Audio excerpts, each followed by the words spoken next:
not so much.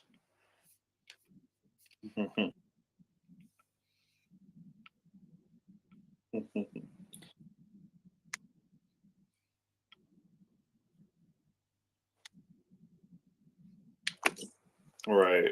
It's duplicating it too many times, yeah. So luckily, we figured that out. That's why we're not on EJ's stream and some of the other channels right now.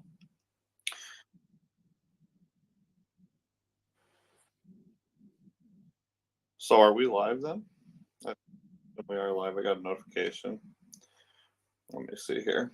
All right, if we're live, then I'm gonna start playing around. Hold on. You do your thing. I'm gonna. Sorry, get my laptop. Better to work these things out after you go live.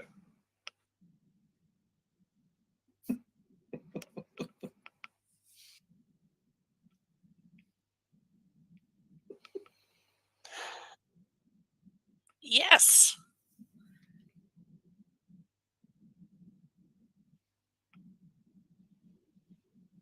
Yes, and I moved to Germany for work. Um, but prior to this job, um, I got my Bachelor of Biology at Sweetbriar College in Virginia. I studied primarily, my main focus was in plants. I did my senior thesis in the interactions between mycorrhizal fungi and a particular species of orchid native to Virginia called Tipularia discolor, or I believe the cranefly orchid. Then I got into biobanking, which is my area of specialty. Um, Probably, yeah, right about that time. And I worked at a biobank after college at a certain large museum in Washington D.C. So a biobank essentially is a collection of biological specimens that is basically stored along with its associated data and ethical documentation. Um, and yes, a seed bank is a good example of a kind of biobank. Um, but there's all kinds of biobanks. I've worked at a museum biobank, so it was a natural history museum, and so we handled everything from ocean water samples to pieces like little tissue samples from like dolphins, for example, to some fluid samples, things like blood, and just pretty much anything you could imagine. Um, Even down to like I think there were some viral samples that were deep frozen and some insects that were also deep frozen at minus 196 Celsius in liquid nitrogen vapor. Then after that, at I worked for a vaccine company in their clinical trials biobank.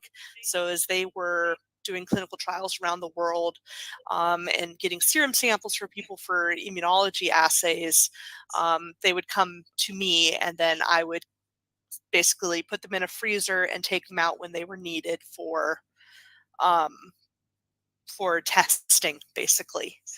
And then since then, I've worked in human biobanks exclusively, including longitudinal studies biobanks, like on aging, for example. So again, a whole bunch of human samples. At one point, I was managing a biorepository that was over 2 million samples stored across over 100 freezers. So yeah, that's kind of right now I'm between jobs, so I'm looking for my next job. Oh, I forgot to mention, in all that chaos, I also got my master's in biobanking at the Medical University in Austria. Um, and I did my master's thesis on um, basically how to homogenize soil. Actually, I have it right here with me. It was the effect of homogenization techniques on the microheterogeneity of soil microbiome samples and application of techniques from incremental sampling methodology. Really long title. Basically, it was how to homogenize soil samples so that you could get a representative microbiome sample from them.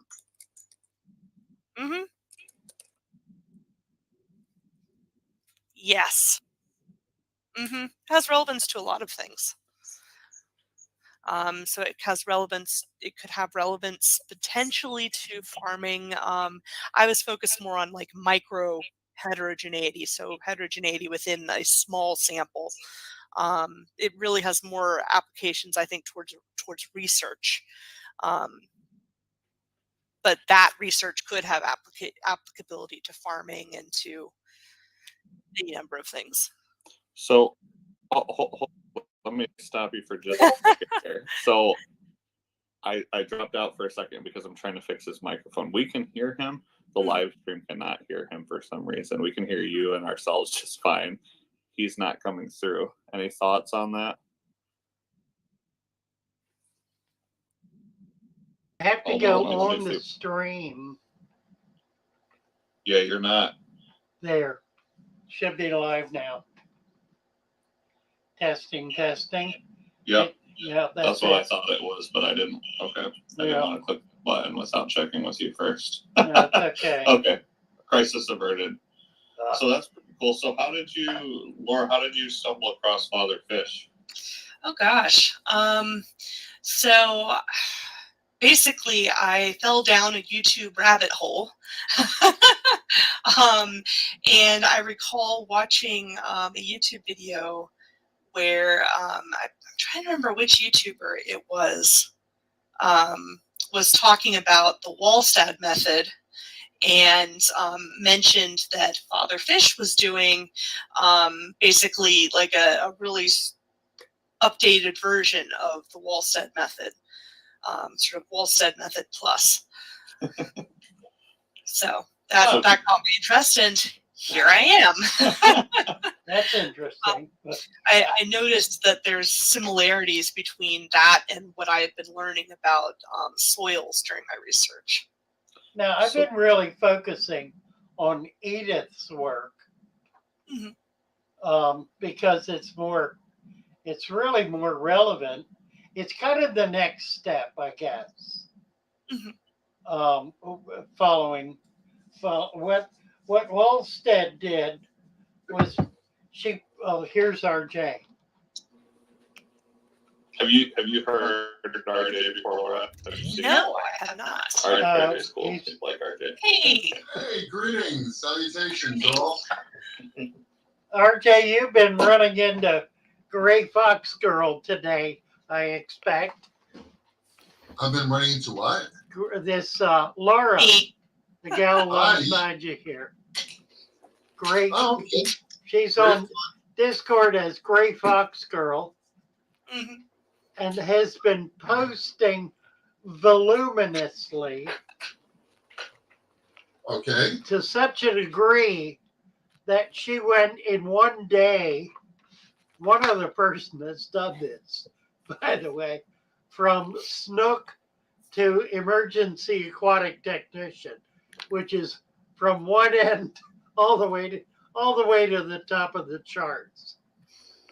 Okay. And it's because she's working specifically and is knowledgeable in the area of soil and is interested in what we're doing aquatically with soil.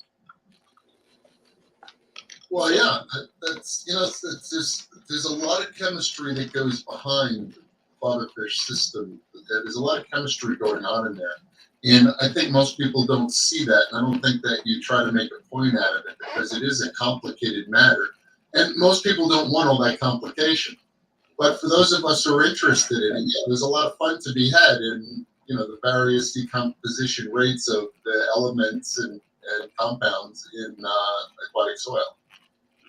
Well, I think Laura comes along at just the right time because we've reached the point where we've kind of made our case about putting dirt in the fish tank. Right. We've gone about as far down the road with that as we can go without getting into a lot of detail. And it's time now to demonstrate that we really do know what we're talking about. And it's not just a childhood prank. So I Well- mention, not to cut you off there, RJ. Sorry, Go ahead. Laura. Do you have an aquarium? Not currently. I did when I was young. Like so many kids do. You get a fish at the fair, and then you find yourself with an aquarium. But yes, I don't currently have one, but I'm planning on changing that. And so I'm trying to do my due diligence, do my research, and make sure that my future fish have the best home possible. I do have reptile terrariums though currently. We'll start off with a 2.5 or 3 or 10 gallon. Just do something, you know. She's looking at a Yeah, bowl. then you'll have 100 of them. It'll be fine. No, something I think a little more rectangular than a bowl, but What are you using for a substrate for your reptiles? Are you using a dirt substrate on reptiles? yes. Interesting. So I tried that. I tried it, but not successfully. Yeah, I'm trying. I'm attempting bioactive. I've had one tank going for about a year, and I'm noticing that some of the plants are okay, but some of them really are not happy. So I'm trying to kind of examine what's going on and figure out what I can do to try and change that. Yeah, no, I did. There she I is. did soil substrates on reptiles when I was a kid, and they usually Oh, turn okay. fungus or something awful. Well, we're So- live right now. And for the fish, put us on mute. Yeah, I've got EJ on the phone. You want to get- jump on for a minute? I want to introduce you to somebody. Bring her in. It's funny. The more the merrier. Probably till 9:30. Need We'll 2 be more. on for a couple Oh, hours. my OCD at 5 will just look weird. Super. Okay. Yep. So Gonna you were get the saying ball. you were getting mold problems? Oh yeah, mold. I got fungus on the reptiles. Things went terribly wrong because of the dampness. Mhm. And so it was a nice thought. I mean, the theory was to bring some plants in and bring some, create a terrarium, because I Mhm. obviously started out with fish, so I had aquariums, so that was really kind of easy. So the aquariums that leaked, you put reptiles in. Right. Well, I was in. There was a short period of time when I didn't have fish, so I had aquariums that were unoccupied. So, Okay. but I didn't have the reptiles along because they got all fungusy and stuff, and come a cloud, come up. And nature takes its course. I had a garter snake that I picked up in one area, and it got sick. The tail started shriveling up, Mm. and it delivered live babies. Nice. So but they were alive, and the mother was obviously dying or dead. So I took them all and I just threw them out in the compost heap behind the house.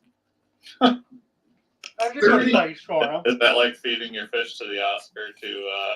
Well, no, because Yeah, the reverse. I figured there'd be bugs and stuff in the compost heap for the baby snakes to eat. Right. And lo and behold, it was at least 30, 35 years later, and I'm kind of older now. And this is way up in the mountains. There's never been a garter snake in this part of the state. And I looked down and a garter snake goes slithering by. And I suddenly realized I had transplanted a population of garter snakes from central to northern New Jersey, set them free in the environment. and that's they why had California reproduced after has, 35 years, and it was just a handful of handful of babies that were literally dying at threats of compost heap. and that's why Completely you find- decimated the racer population. I doubt it, because there's a lot of racers in the woods, but nevertheless, there are garden snakes up there now. And I remember looking down with this look of awe, and where could those? Oh my God! That like 8 babies I threw away 30 years ago when I was in college. Yeah. Well, And ours here- is the reason when you drive into California, they have these big checkpoints that they're like, you got any fruit, And they're here. plants, or animals? Yes, I am. Yes, I am. Big checkpoints. My secret source. Yes,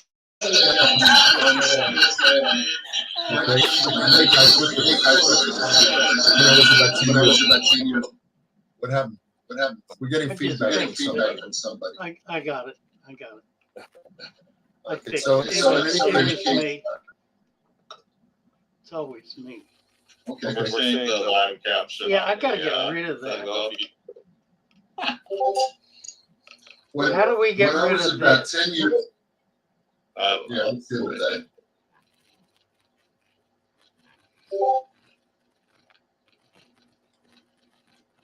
Yeah, this live I don't caption thing is a bother.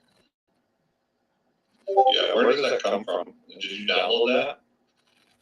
I don't know. I think, yeah, I got it on everything. Well, that's annoying. It is, isn't it? Here. There, we're back to normal. More or less. Once you exit out, Normal is big. it'll come back. Hasn't come back yet. Just don't click anything. It will. So in any case, when I was about 9, 10 years old, one pond I knew had these giant Japanese pond snails. Lots of them. They'd overpopulate. You reach in and just grab a bucket of them. And there was another lake that had too many seaweeds, and I figured, well, the snails will eat the seaweeds, so I just grabbed a couple buckets of them, and I moved them from pond A to pond B, or pond A to lake B, and I set them loose. And they disappeared. It was a huge lake, and they just disappeared. And probably about 6, 7 years later, they turned up again, and they had multiplied.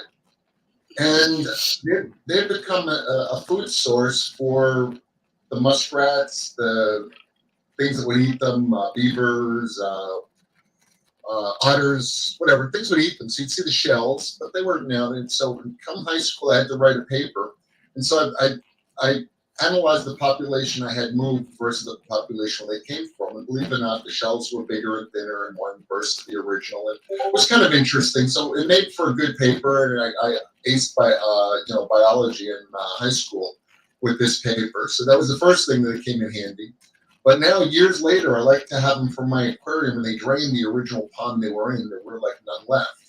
So I now have a lake that has giant Japanese pond snails from my aquariums 50 years after I set these guys free. And it's kind of funny, people, my friends who grew up with me, they go, yeah, you're the guy who put the snails in the lake. I was going to say it's more fun for the DNR, DQ, or whatever you Yeah, have. Fish and Wildlife never came knocking on the door. I was 10 years old. The statute of limitations is run. I was a minor at the time, so I'm off the hook, kids. It's funny because it's true. It's like you go to these lakes, at least, here we have a ton of lakes and stuff, and you'll see a sign posted, and you're like, invasive species, and they have this little blurb about how it ended up. Don't throw your stuff out of your aquariums into the lake. There's a picture next to me next to those. This is the last guy who did it. And, Yeah. Garter snakes, and but as a kid, I moved things around. They did actually try to move couple carp, but the carp didn't make it. Thank God, that would have been bad. Well, correct me if I'm wrong, but birds move stuff around to different lakes and all that stuff too. I mean, duckweed, sunfish seeds, sunfish eggs. There's certain things that do move around on birds on purpose. Well, no, there's nothing. So Laura, tell me about your impressions with what we're doing with the deep substrate. Well, so I think one of the things that really struck me about it is, I think what kind of first kind of drew me to it is it really does remind me of soil stratum, like you would find if in the terrestrial soil, because soil is anisotropic. It has layers. It's a lot like a layer cake, and each of the different layers has different properties, and they perform different functions, and to an extent, bottom layers basically tend to be the decomposed parent rock from down below as it kind of builds up over time, and then you have that top organic layer that kind of works its way down a little bit, and that's where the plants are most active in the terrestrial ecosystem. And so that's sort of what this kind of reminds me of, is that top couple of layers of the soil. Now, what about the sand? Is what we're doing with sand replicated in nature, other than in a stream? Well, so in nature, larger soil particles are pushed up, while smaller particles tend to go down. That's kind of what we call distributional heterogeneity. And so, yeah, sand does tend to, like, you'll tend to have the looser, sandier soil kind of more at the surface usually. So I think it's the opposite. Like the sand, the finer particles will sip down through, and all the larger stuff will float to the surface. It's just like if you have a box of cereal, you notice all the little fine stuff is down at the bottom. It's the same thing, really. Now, we were talking about that in the context of mud, because mud creates a suspension. Yes. In which that layering doesn't happen within the mud. I mean, the mud may be one layer, maybe sitting on clay, for example, or capped by sand. But within the mud itself, there are all kinds of things. And when I mix the supplements in with peat moss and potting soil and humus or organic material, and then create a mud pie out of that, it's got all of that stuff in suspension, and that stays in suspension, doesn't it? Well, I think what's really important is by putting it into that suspension while you're mixing it, it helps make sure that it's evenly distributed throughout the entirety of the mixture, rather than just being in like if you just sprinkled a little bit of fertilizer kind of on the surface. So that's I saw Amano do that. That's really where I got the idea of doing the supplements, because Amano and Green Machine, who was using Amano's products, they were layering in very fine layers various minerals, just like a dusting, really, and then putting I don't think they were doing dirt. They were doing sand. Yeah, I haven't seen Amano. I haven't seen where they've done that. I not yet, anyhow. Well, I'll have to. He was selling a lot of products that were little packages of minerals. I never got one of the packages, so I don't know what was in it.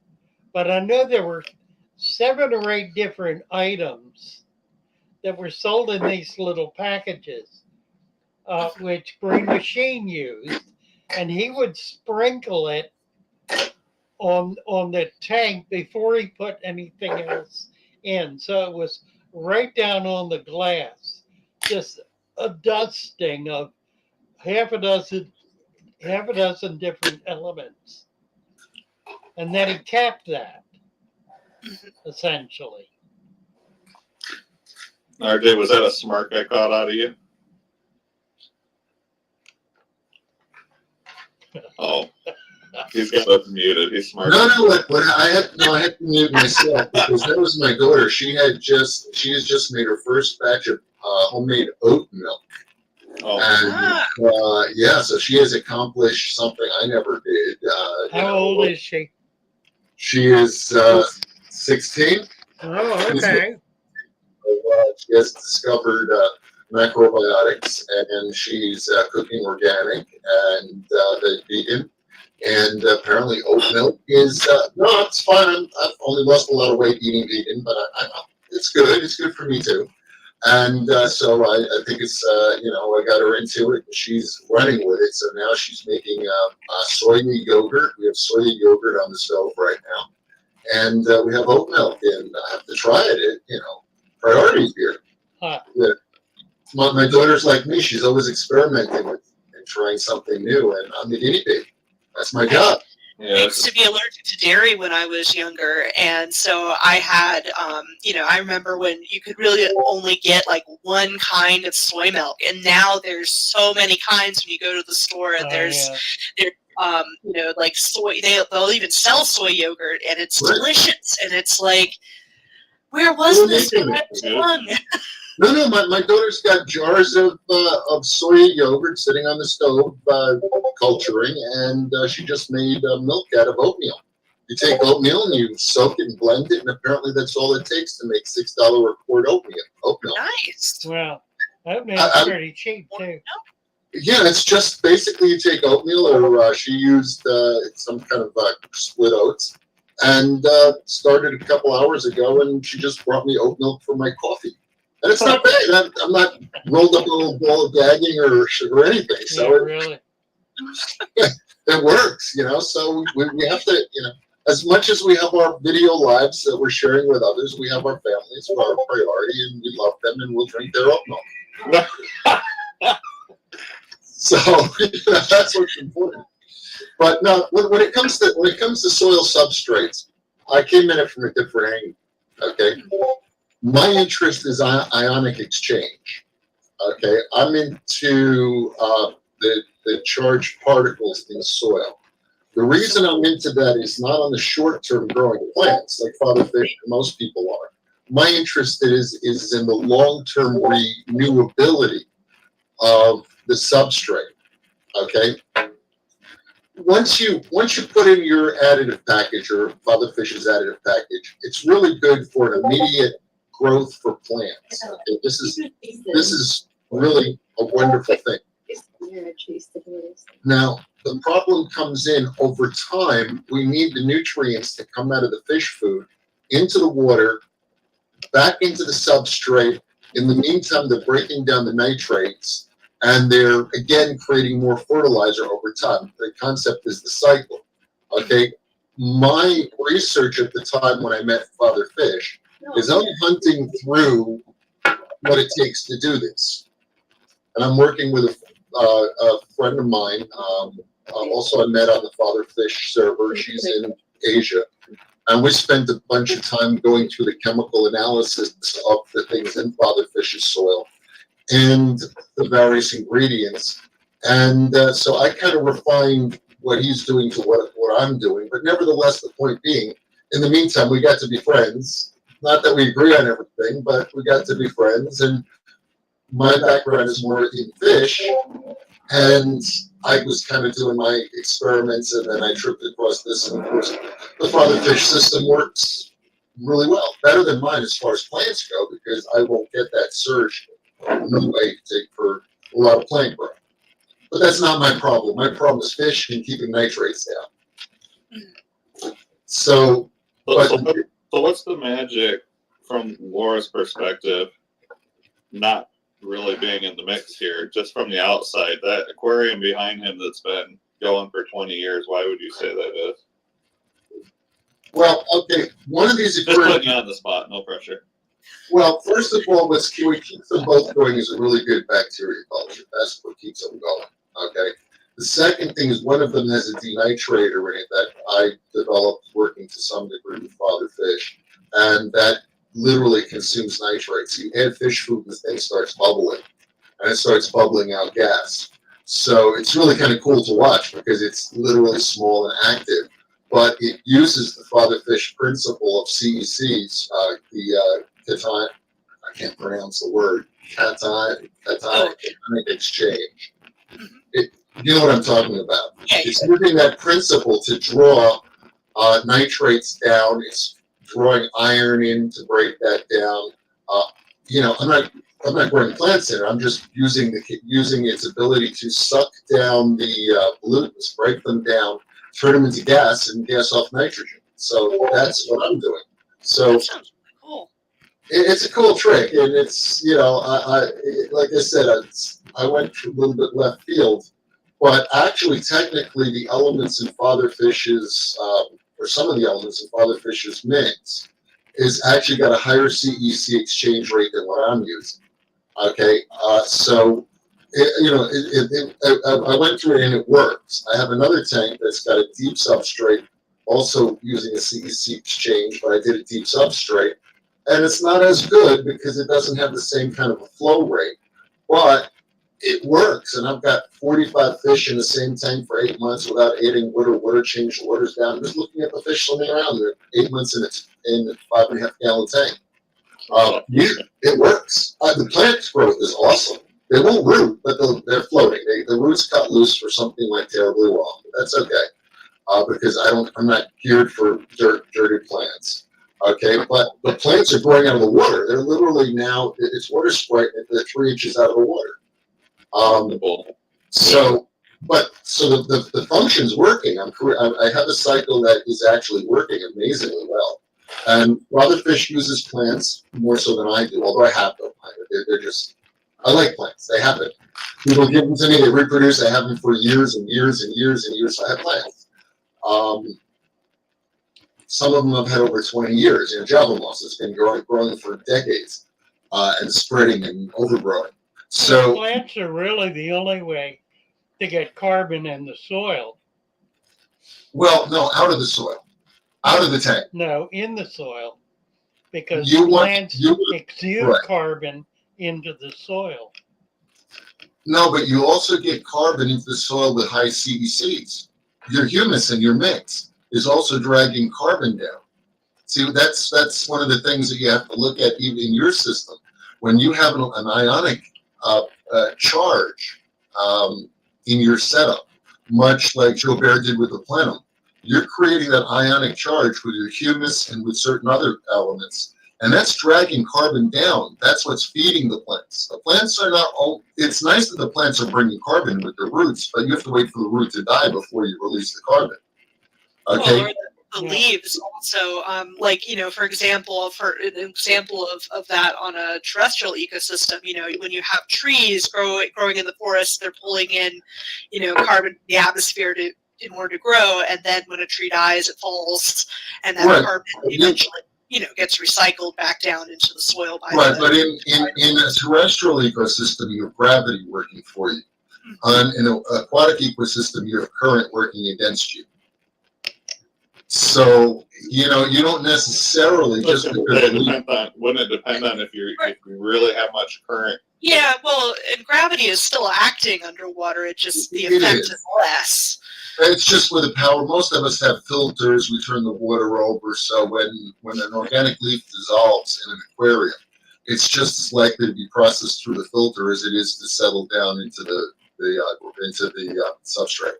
I mean, it does. It does. You're right. It does. The moral of this conversation is tell the differences. RJ has a slightly different, even if he's doing the natural aquarium stuff, he's still tweaking it and playing with a lot more than Father.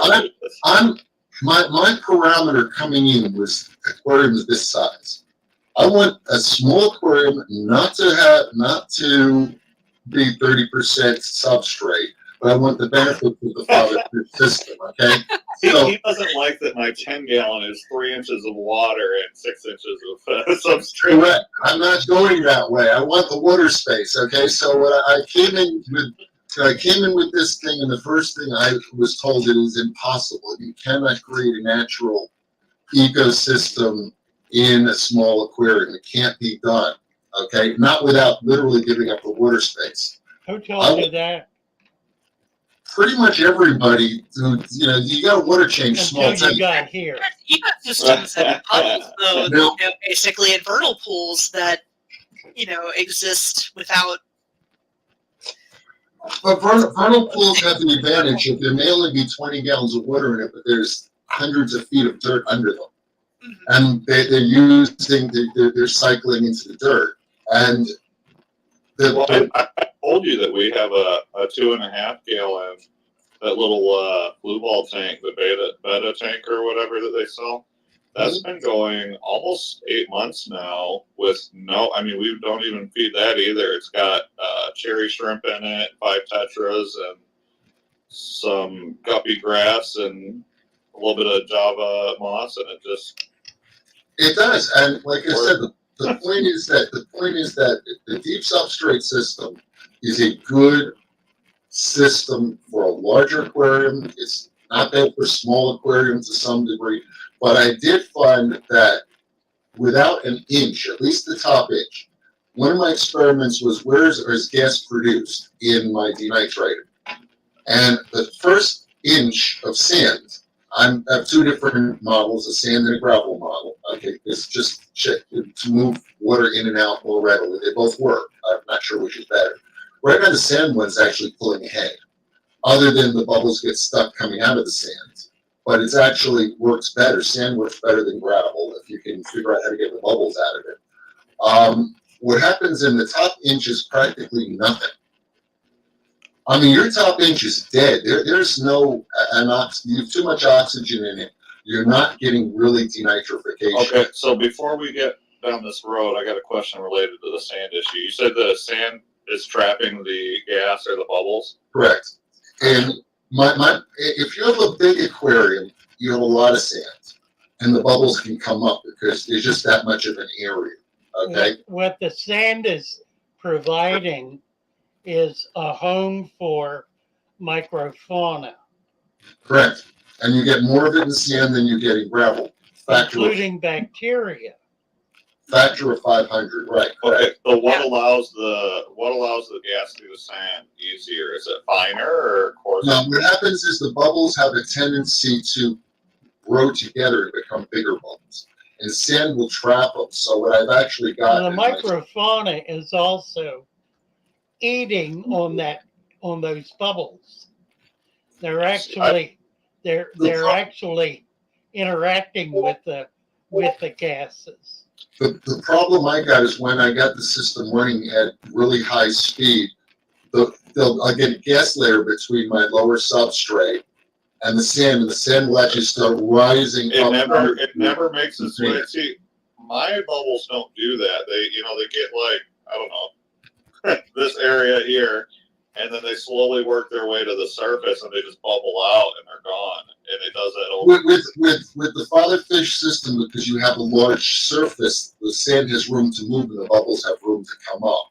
When you concentrate, that's still a large surface compared to my 4-inch squares. Oh, yeah. So the bubbles have a tendency to turn into one big layer of gas that starts driving the sand up out of the jar. It's literally you just watch the sand coming up, and then you hope the bubble breaks through. So the gravel lets the bubbles out faster. That's the only thing. You need a skewer. I feel like I've read about a way that something like a problem like this got solved, and I can't put my finger on what exactly they did. Yeah, let me know if you come up I with think something else. I've gotten more papers than I can remember. They forgot about it, and eventually the bubble got close enough to the surface, it popped, and the sand fell back down. Yeah, that's what happens in my sand one. As long as I'm not overrunning it, where the gas develops too quickly, it bubbles out and it works. And like I said, in this tank here, I ran it for 6 months with 0 nitrates with 7 fish, and 0 nitrates. That's relatively impressive when there's only half an inch of gravel on the bottom of the tank, and the plants are growing phenomenally. It works a treat. But again, the father fish system uses humus. He's using humus. Humus has got a really high CDC rate. Yeah, because humus kind of acts as a colloid. It does, exactly. And so what the humus is doing is it's drawing down the carbon, it's drawing down the nitrates, it's drawing all the stuff down through the sand, which brings it into an anoxic area or low oxygen area. And once it gets down there, it, the bacteria go to town. And will work incredibly fast. It's amazing how fast the denitrator, my design, started up. Within 8 hours, it starts bubbling. Once I inoculate with bacteria, because you get that area. So a father fish tank is going to cycle up much more quickly. It's going to deal with your nitrate problems. Now, if you have plants with roots, the FERT package is going to actually fertilize those plants. The plants are then going to help break down ammonia in the water, and the system is going to work really cool. It's definitely both viable and working. So although Father Fish and I come in with slightly different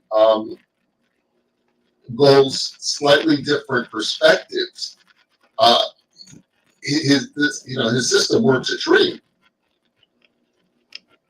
I have to say, I think that's one of the things that really attracts me to the overall concept of the deep. I don't know if I've lost you guys. It suddenly got silent. Yeah, we can hear you. He's just having a little bit of a connectivity. I think that's what that little red. I don't know if you can see the red box on him. No, I don't see any red box on him. Okay, well, Yeah. I've got one. Okay, I'll try not to move. I think that might be part of the problem. you're using too much. When I move it, you got, Too much oxygen. It is. Yeah. Too much bandwidth. You need to leave more free oxygen in the room. That's it, or my daughter is playing a video game or something. Oh, there you go. Burning up the internet. Yeah, you got it. I'm sure my daughter's working on something, and my wife is shopping online. And, Laura, what are you trying to get in here? As I was saying, I think that's one of the things that really draws me to this is that it's like, we aren't just having fish in a glass box, we're having an entire ecosystem within a glass box, which is kind of, in some ways it's more of a challenge, but I think it's honestly, to me, that's more of a rewarding concept. It's something I try to tell new beginners if I'm coaching someone up from the start, is you're not raising fish, you're raising an aquarium. Mm-hmm. And if people look at me and they go, well, no, these are fish. I said, no. As a human being, you are an aquarium. You have kidneys, you have organs, you have skin that keeps the water in and the air out. We are, as land creatures, we are an aquarium. Literally, we're an aquarium. They're 99% water. Right, we're moving. We literally took the ocean with us as we wander around. Fish don't do that. They are tied to their ecosystem by literally passing the water through their gills and into their bodies, and they are literally part of the ecosystem. So a fish cannot stand alone, other than a walking catfish, perhaps for a short period of time, and a mud skipper and a few of fish that can come out of water. Lungfish, yeah. Other than a few fish, they are part of the ecosystem. So the average fish is not an individual animal. It is literally part of the aquarium. So no matter how you think about it, you are raising an aquarium, not raising a fish.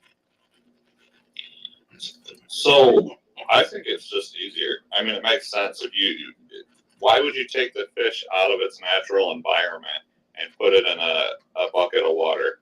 What do you think is going to come of that? It has nothing that it needs to survive, and you think dumping a little food in there is going to keep it going? No, it's not going to happen. It would be like you living without your liver and kidneys. It wouldn't work very long. I mean, yes, we can feed you, but you'll die. So yeah. My mother had a liver and kidney transplant, so yes, I can attest to this. There you go. You will not live long without your kidneys or liver or pancreas. Yeah, ABC. You click on this link, and it'll bring you into we have somebody who's interested in Yeah, I joining added us. it to the I added it to the link there so Yeah. you could. So click on that link, and it'll bring you right in. So I was completely opposed to freshwater before I stumbled across the Fatherfish channel. I like the saltwater aquariums because, well, really for the same reasons. It's much easier to build a little ecosystem and have it take care of itself. Not really. No. Well, it's Yes, easier. it I is. should say it's easy. Not it's the way easy- you do it. Not the way I do it. Not the way. Not Oh, the way no. RJ does it.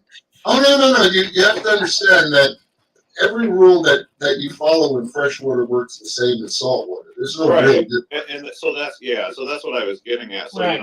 I was taught about saltwater aquariums in the way that I have mine, which is deep substrate basically, and make sure you have all the pieces you need to have a working ecosystem. And I'd never heard of anyone doing that with freshwater. I'd only seen, either the tanks with gravel on the bottom, that were disgusting. They didn't have good lighting. They had fake plants in them, and I don't know. They just never looked that great. I've been using lava rock for about 20 years in my filters and adding it to the aquariums to get a more anoxic area. And I discovered that it takes an inch. Okay, that was my revelation last year. You need an inch, or you get nothing. So all these products that they sell, oh here, this will denitrate your tank, and these are little balls that are half an inch large. Okay, they're not going to work. They just can't work because oxygen is going to permeate into as deep as an inch. Lava rock helped a little, but it's insignificant. You do need to get that inch of area where the bacteria is stripping the oxygen. On top, you've got the aerobic bacteria that is then going to strip the oxygen so that your anaerobic bacteria can break down the nitrogen. Right. Once you get down to, that's why we insist on 2 inches of That sand. makes sense. Because once you get down to the bottom of that sand, there are a whole lot of microorganisms living right there at that level. They take a deep breath and they dive into the dirt. And that's where they feed, but they can't breathe down there. So they feed until they're gasping for oxygen. They come back up into the sand layer and breathe, and then go back down again. That's why you see. So That's why you see the soil intrusion working its way up into the sand. That's microscopic life causing that to happen. It's right, exactly. So And Fanatical says, I had multiple setups flop after chasing a balance. Then I found Fatherfish, got dirted, and was all fixed. It's pretty much the same thing with saltwater. Everybody talks about chasing parameters. Don't chase your parameter. Yeah, exactly. Right. Let the ecosystem go, and it will balance itself as long as you have it halfway going yourself. So, yeah, I did deep substrate and saltwater, reasonably deep substrate. I used an undergravel filter that was running very slowly. It got kind of clogged by all the red algae, and that slowed it down even more. So basically, I got to keep. Yeah, once you get that undergravel filter plugged up to the point where it can't work anymore, then the tank really begins to take hold and get established. Yeah, it's sort of it's got to work a little bit, but not too well. If it works as the way as advertised, you're running too much water through it. You're just going to get nitrate. Well, you're just bringing everything back up into the water column. And putting too much oxygen So what's the down. point of that? Yeah. So, yeah. Well, do you know in truth, the story of the Joe Bear system, the famous Plenums system, was Joe Bear couldn't deal with nitrates, and then one day he just unplugged his undergravel filter. Right. That's what he did. He just unplugged it. Exactly right. And as soon as he unplugged it, his nitrate problem went away. I never convinced Shed Aquarium of that. Friend of mine was the the chief biologist, the aquarist at Chet Aquarium, and he insisted on plenums, which he Yes. learned in Spain, where they developed the dam system based Oh no, on work. based on an open water system that they were running in the Mediterranean. Right. Well, he brought that back. It was perfectly effective there, but not for the reasons they assumed. It was effective because they were bringing new water in every minute of every day. They had an open system with the sea. Right. The issue with the plenum, the advantage of the plenum is it also creates the CDCs. It also creates a negative ionic space, a negatively charged space, because it's very anaerobic. It's literally anaerobic. We got into this today, Laura. In the conversation we were having about the dirted substrate, with the negative and the positive ions. Right. Yes. That's the trick. It's one of those things where, most people who go to the father fish system are just going to do it because it works, and that's reasonable. That's fair. Here, this will work. Here's a soup to nuts recipe, or just a soup recipe if nothing else, and this is going to work for you. Okay. There are those of us, who are into the chemistry of it, into playing with it, into tweaking it, whatever. But again, that we can't defy any of the laws that the father fish or the Joe Bear system will actually do. I mean, you can copy it, you can improve it, you can multiply it, but that, in my case, try to downsize it, shrink it. Okay, but it's the same rule, and that's when I went out. That's what I went out to study. It started about 2 years ago, seriously studying what works, and I found multiple methods that work. None that are much easier than father fishes. Father fishes also has the advantage of being really good for your plants, rooted plants. Okay, my plants are Java moss, no roots, don't care. Water sprite, well, they won't grow and root it anyway. They move, they just cut their roots loose, float to the top, and they're happier that way. Wormwood I've had, again, it likes to float. So most of my Java fern, it attaches to rocks. It doesn't like to root anyway. So most of my plants don't like to root anyway. So I'm not worried about rooted plants. But on the other hand, I know a lot of people are. So before we get too far away from the plenum conversation, I know that we've discussed it before, but when you're referring to plenum, you're referring to the under gravel layer or the under substrate layer, and then having the ability for it to come out of like a tube, like these gravel filter type deals. Or are you just talking about the void, having the void under the substrate? Most plenums, a true plenum does not have any output. Okay, there is a particular fellow on YouTube who does what he calls a low flow plenum. Okay, which is it's kind of tweaky. It'll work, but it's got its issues. It lasts about a year. Yeah, but basically what you're doing is you're creating a totally anoxic environment where you're getting the bacteria down there will give you a particular charge that will draw things in. See, that's what we're talking about on the deep substrate system, is a system that cycles. You want to cycle. Okay. So I always do. So on the salt layers, I think I mentioned this before. I always have a void at the very bottom. It's not very large. It's 60 to 80% of the bottom of the aquarium, but it's barely an inch. Yeah, that's fine. Void under the crushed coral, and then I put crushed coral and then sand. The one Geothermal Aquatic Research Foundation in Idaho worked on this in the 90s. Yes, they did. And they determined that there was no effective difference in saltwater deep substrate systems. No difference between having a plenum or not having a plenum. Right. Yeah, I remember.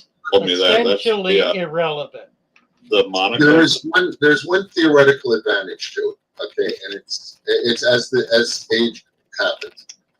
When you have the whole bottom open, you can move water from one end of the bottom to the other under gravel. You have a channel of water that can move back and forth. So if one area has got too much pollution for fertilizer, it can distribute to other areas that will help break it down better. It's a theoretical advantage, and it might be real depending on how clogged your substrate is. Yeah, the reality is it doesn't do that.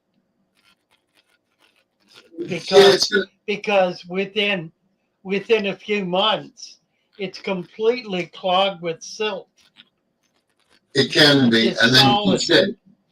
yeah, you know, it's one of those things that's going to work better sometimes, not work better others. It has to do with the size of your substrate, how much fertilizer's in the tank. You know, you'll get an advantage sometimes. So when you do that plenum, though, when you have that plenum layer, you're talking about the crushed coral is going to be filled with salt, or the layer, the void. What that's there. So The what void. Where does the void can siltate and fill itself up? Yeah, that's the reality. Well, okay.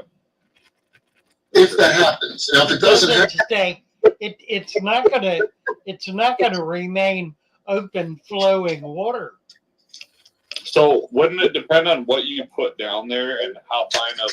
No. Yep. No. it'll eventually. Because what's going on in the tank is precipitative. You have continuous precipitation going on down through the substrate as far down as they can go, which is the glass on the bottom. The glass. I don't know if I've ever opened. I'm trying to remember if we ever tore down an aquarium after like a year from some place and moved it after that system was there. It'd be interesting to see it after. If you did, you would not be able to tell what was going on. If you have a glass bottom aquarium and you can look at it. You can look at it from underneath to see how long it takes for the Oh yeah, you aren't kidding. I've got mine on that little stand. Yeah, take a flashlight and go crawl under it and come back and tell us if right. I'll be back. Put it on camera. Yeah, you're on camera live. That's the way to do it, folks. I love it. I love it. You know, crawl under it and take a look. Spirit of curiosity. Well, it's the easiest answer for the debate, isn't it? Mm-hmm. You know, see that's what I love about having an intellectual debate with other experienced fish keepers. Sometimes we're both right, sometimes we're both wrong, sometimes we're both marginally right, but we can take something away from it. That's the best part. We'll see if it works. And again, not for every case. Someone else is going to use a different substrate that's going to clog the filter. Someone else can use a different one or a different filter. But yeah, it'd be interesting. I'm interested. But something, it is the fatherfish system. Was one of those things where I investigated it, and the fact is, it works, and it's going to work well. Okay, we have the answer. Well, we have a answer. I don't know if it's the answer. So I can only see about 2 inches all the way around, which is really close to the edge of where I put that together. But it looks like it's all like super fine powdery silt at the very bottom. And then I've got some orange down there on the glass in one spot, which is that?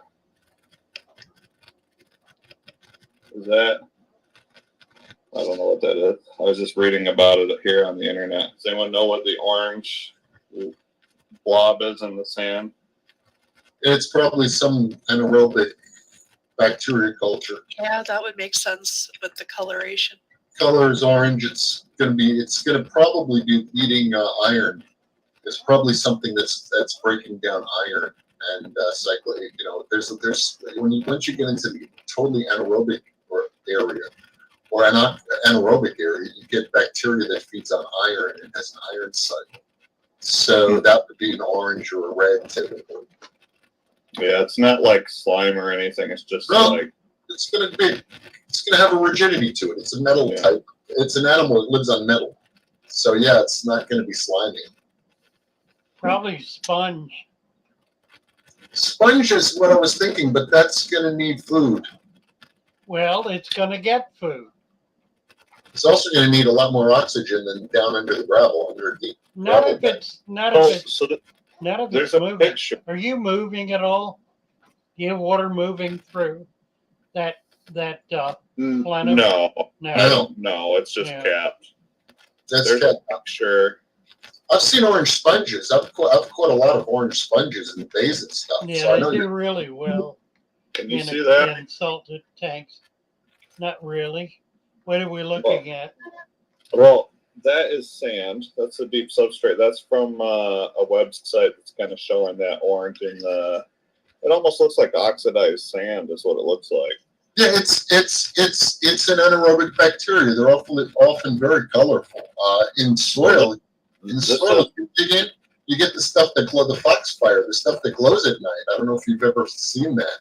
I was working building some trails through the woods, and it got dark, and I'm there with a pickaxe, and as it got darker and darker, I suddenly realized that all the area I'm digging at was glowing back at me. So, That must have been creepy. it was pretty cool, yeah. But the Yeah. thing was that you couldn't keep it alive because as soon as it dried out, it died.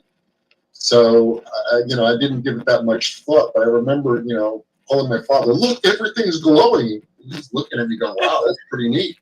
But yeah, there's a lot of actual bioluminescent bacteria that lives in deeper substrate. So color, orange, bioluminescent.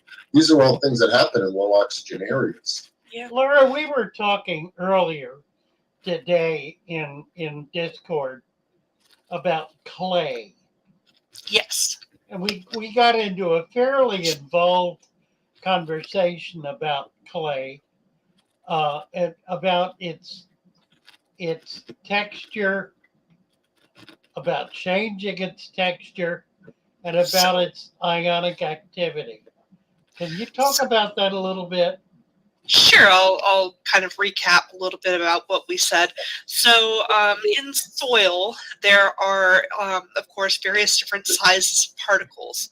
And of the particles within the size range that we consider to be soil, sand is the largest, silt is kind of in the middle, and then clay is the smallest, and then so you can kind of make that into sort of a triangle, and then you have all kinds of different types of soil, textures of soil, if you will, in between there. And so like in the middle between the three falls loam, for example. So then you can have, like, say, sandy loam or clay loam, for example, kind of falling in between them in terms of the texture.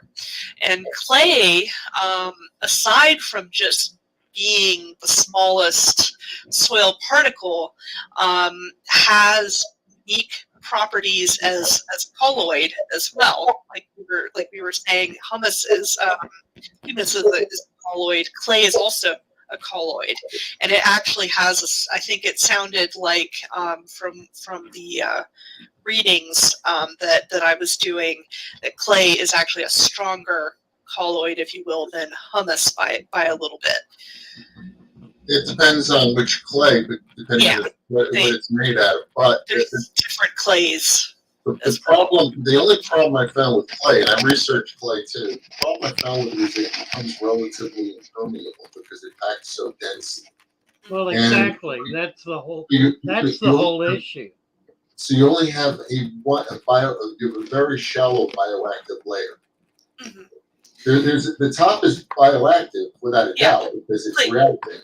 But clay soils have the highest amount of microbial growth usually because like all those particles of clay have a greater. It has to do with the surface volume ratio. They have greater surface volume ratio, and certain kinds of clays, silicate clays, actually are kind of they're kind of kind of like, it's sort of like they're stacked in layers, sort of like the particles kind of have layers within them, and that creates even more surface area. And so the soil microbes can all live within, even within particles, not even just on the outside. So clay is very significant for microbial growth. So how do we get clay into the substrate Mhm. such that it's accessible to the whole biology of the system? Well, essentially, you just don't want to be using like pure clay. You probably want to mix a smaller portion of clay in with your soil to make it something more like a clay loam instead of just clay. Right. Clay in itself is going to straddle a layer. It's going to create a layer. It's going to become water permeable. It's going to become. So can we liquefy the clay and mix Yeah, I it mean, in with soil? Yeah, I would imagine so. You're just For sure. gearing it to the soil. You can just take it, take some clay, mix it in with your sand and with your loam and with your humus and with whatever, and it'll give your bacteria a lot of surface to live on. And as it dissolves more so than it is, you'll get elements, nutrients out of it. Most clay being volcanic. The thing with clay, when you're mixing it, this is where making a mud becomes super, super important. You do not want to add too much water while you're making your mud, because then the clay particles have this tendency of becoming suspended in the water to a greater degree than you want.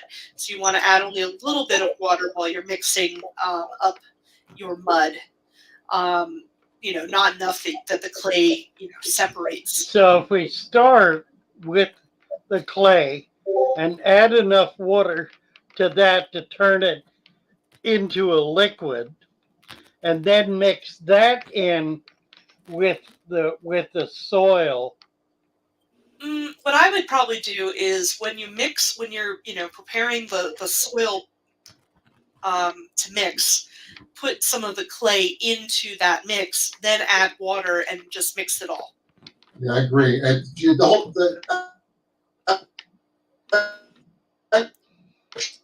We're having some technical issues. Yeah, we're losing it. We're losing you, RJ. So you don't really drink off a lot of the clay. We haven't got you at all. Say it again. I think you caught up to Breaking it. up. That sound about fair? Maybe not. We couldn't understand what you said. Okay, give me a second. We can. All right. Now we Okay, can hear as you. long as you don't drain off the water. Okay, that's. I'm moving as little as possible. There we go. So, as long as you don't drain off the water, you're not going to take the clay out. But if you make a mud that's too watery and you drain the water off, you're going to drain the clay off with it. That would be my. And every other, and every other mineral well. that's in there as well. That's right. Yeah, that would be my take on it. As long as you leave everything from the soil in the aquarium before you sand cap it, you're okay. Yeah, I did a video a while back where I was doing a mad scientist mix, setting up a 10-gallon tank, and I was just throwing stuff in. That's the one I saw. Right, dumping a bunch of water in, and I got too much water, so I put a net in, drained off water, and threw it back in. I had a number of people say to me, "Didn't that pull out soluble material into that water that you were removing?" And I'm sure it did. Yeah. Yeah, I had so much in there. Just stuck the paper towels in there. Well, same difference. I had so much stuff in there. I'll tell you what happened with that tank, though. I wound up with about the 10-gallon tank with better than 2 inches of dirt. with about 2 inches of sand. So it's like mine. 4 inches of what? 4 inch total. Within a week, it had fouled impossibly. Oh, It I'm still going. Yeah, it totally crashed. I had way too much soil in there for the volume of water, and not nearly enough sand to cap it. See, and I didn't mix anything though into mine. I just used, even though I've got a lot of soil in there, I just used the organic Pro Mix, and I don't think that's a Miracle Grow. I think Pro Mix might be the brand, but it's just an organic mix, topsoil basically that I bought from the hardware store. Probably doesn't have a lot of good stuff in it. They probably sold me a $3 bag of. Yes, sandy, But it was cheap, Well, and the fish are still alive, except for the sandy dorm dirt, on me. right? It's a system that doesn't necessarily go wrong too easily. Okay, but it can Right. go wrong. It You can can go put too wrong. much. Absolutely. I had a couple. I sold a system. I used to sell it to everybody that came in the shop. I had an elderly couple come in. They were both in their 80s, I'm sure. And I sent them home with a 10-gallon tank that had an inch of dirt and 2 inches of sand. And I gave them instructions on putting a plastic bag in the bottom and putting the water in.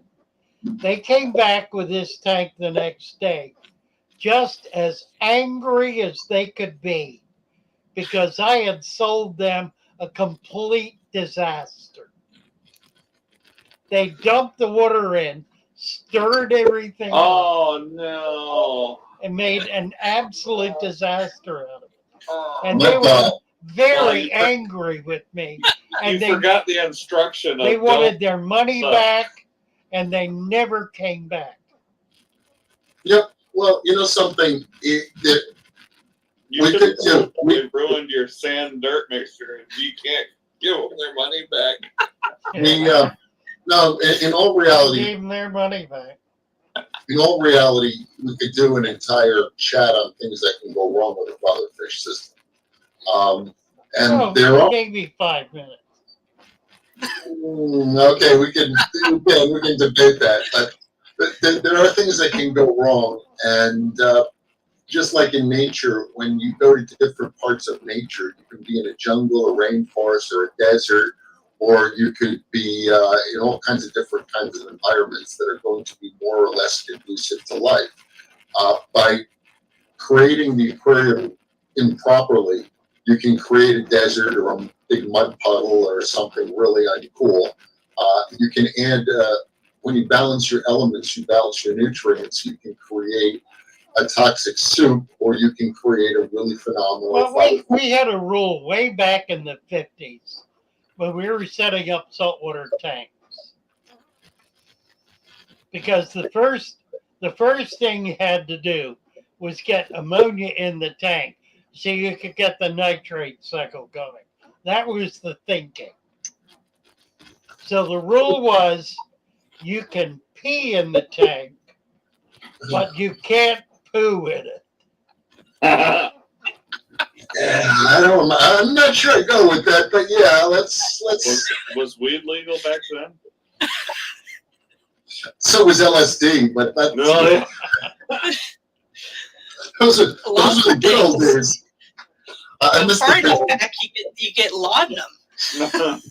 yeah, Right. I was born in the 50s, but I don't remember much of it. So we'll have to defer to Father Fish's memory on that case. But no, the thing is, in the early days, nobody understood where bacteria came from or how it lived. I remember an old-time saltwater shop where the guy would sell his used water. People would come in to buy his water, start to encycle their aquariums. That's right. And people thought that it was the bacteria lived in the water. That it was, nobody understood that the bacteria was even living in the filter system or in the gravel. Our local store still sells water on that premise. It's 40 years after it's been debunked. But hell yeah. Yeah, and I'm like, well, if somebody's stupid enough to come in and buy their water instead of mixing their own and tote the water home, can you imagine? Why would you tote whatever? Go ahead. Nature, the vast majority of bacteria live as biofilms. They're not free living. Right. That's true in water. It's true in soil. There's a comparatively small number that are planktonic at any given time. I mean, there are bacteria that can live either way, but Yeah. within the system, you're going to have far more of them as biofilms than plankton. Well, it'll work. If you're lucky in The the water, story. if you're lucky and the water you got has the bacteria floating around in it, you'll get a tank eventually to cycle.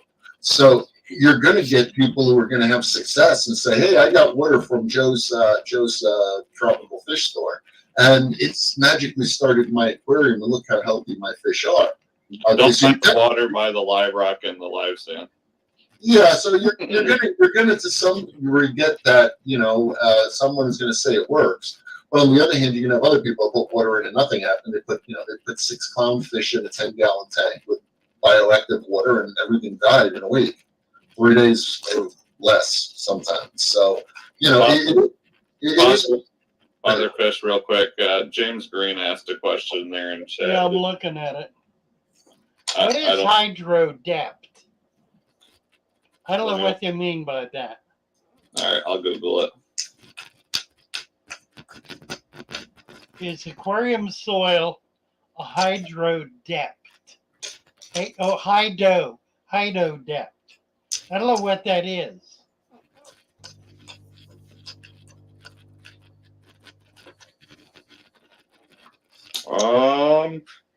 The internet says that doesn't make sense. Could you check your spelling, please, Yeah, and get back? I think it's misspelled. I think it is too. Or just define it for us, and we'll, we may not know the Yeah, what do you term. mean by that, James? Yeah, we'll be happy to answer your question, or at least try. EJ, Go ahead. EJ, click on this link.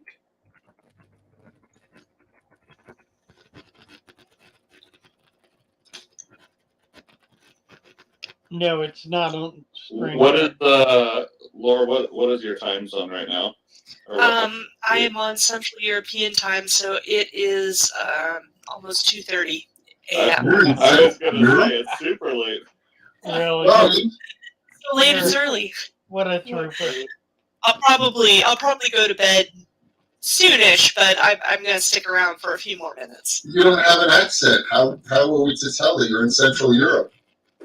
Well, what's funny is I have a very, very German last name, and so if I don't open my mouth, the Germans think that I am German, and so it's very confusing when I start speaking English. And I've actually had a situation once where a repair guy came. Actually, I think he was here to hook up the internet, maybe, and he didn't speak much English, and so he was asking me if he could speak to my German husband because he was convinced that I must have a German husband because there was no other way I could have a German last name.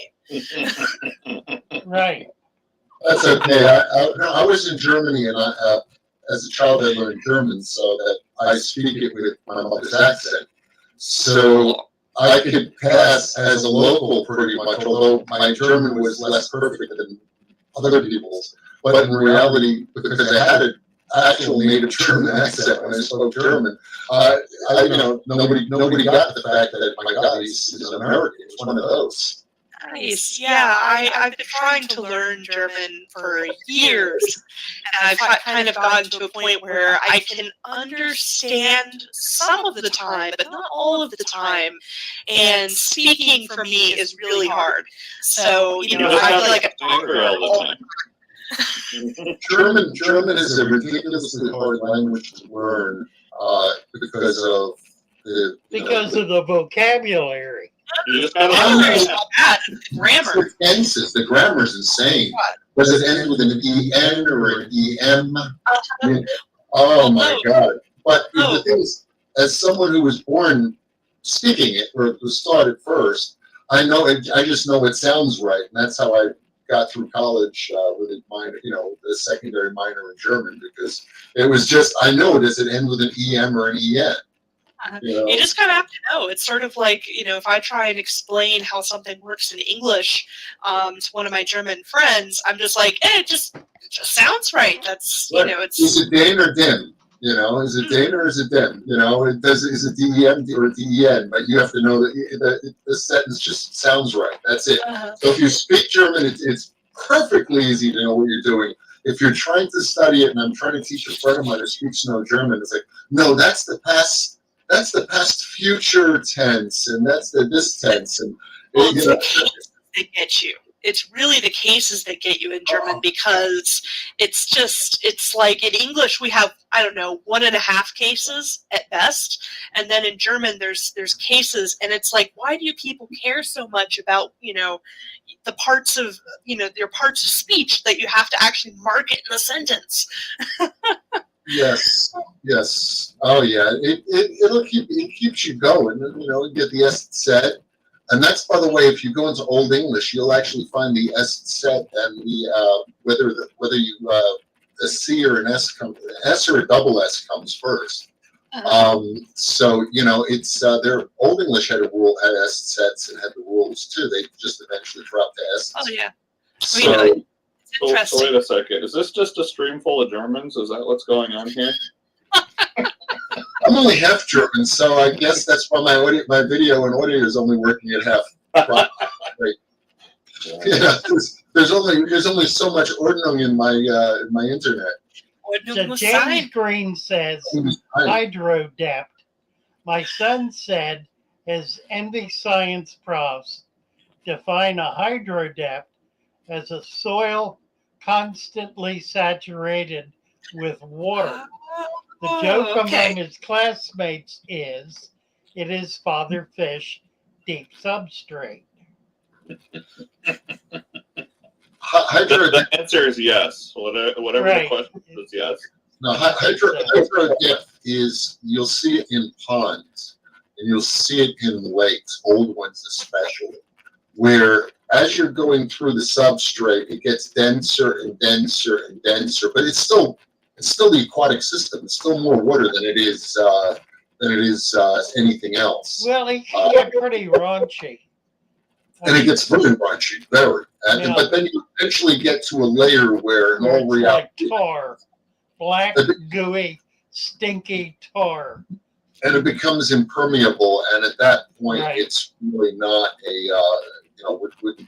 wouldn't be considered. My favorite pond in Florida is that way right up to the surface. And the only plant, here she is, the only plant that will live in it is baby tears. There she is. Hi. Hi. EJ, turn your something off. Turn your YouTube off.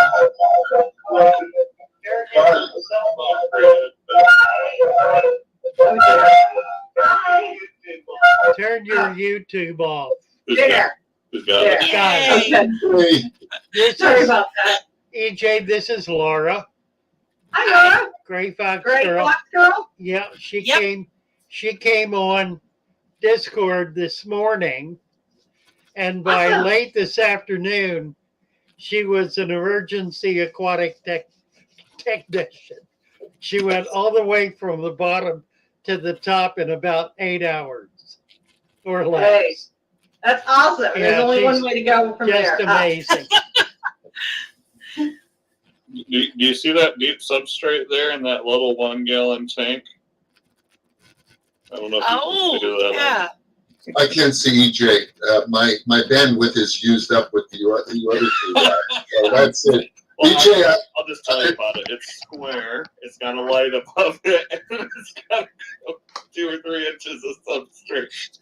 What's great about teams, especially, is if you add too many people, then it makes it really difficult, and we figured, so in my last job we figured this out, and we used it to our advantage because there were a bunch of us that hated, you know, having to show our faces on the meetings, so we would be the ones to volunteer to turn it off so we could actually do work while everyone else was having their useless meeting. I've so done that. Absolutely. Microsoft Teams is the best way to make it crash. It was awesome. Life hacks. So this one is Seriously. Teams. Also, first world problems. If you get too many people on this, what it'll do is it'll divvy up the bandwidth. It'll give us like a top so many. So it won't kick us all on at the same time. After a certain amount, it'll just let everybody else see. But that's funny. Yeah, I've only got the first 4 so far, and I guess I could log off and log back on, but I know what EJ looks like, and I have my imagination. So Yeah, there you go. the best. Wait, Well, that's right the first now, time a guy said imagination. Right now, I knew I was treading in dangerous earth at that point. But yeah.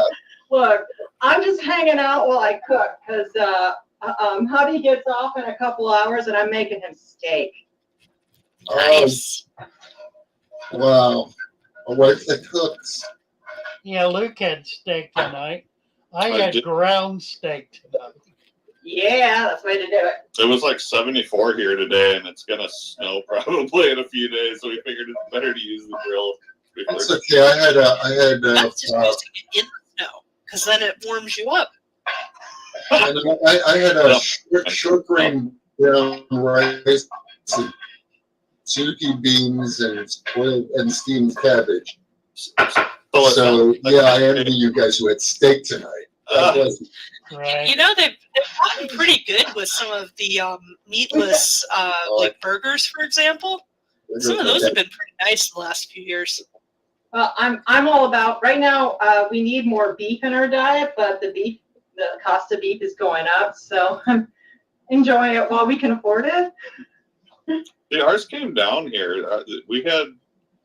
Well, I shouldn't say that because. Yeah, but the midterm elections are over, so now prices are they're going to go back run. up. Yeah, exactly. Yeah. Right. They've been down for 2 weeks, and now they're like, oh, okay, well, Well, now that's over. there goes the beef. Yeah, there goes the beef. There goes the gas. Well, yeah, being The railroad being I goes can't on even- strike in 2 weeks. This Well, the is- railroad's already on strike here That's right, it in is. Germany. They Yeah. call it, yeah, on strike. down in southwestern.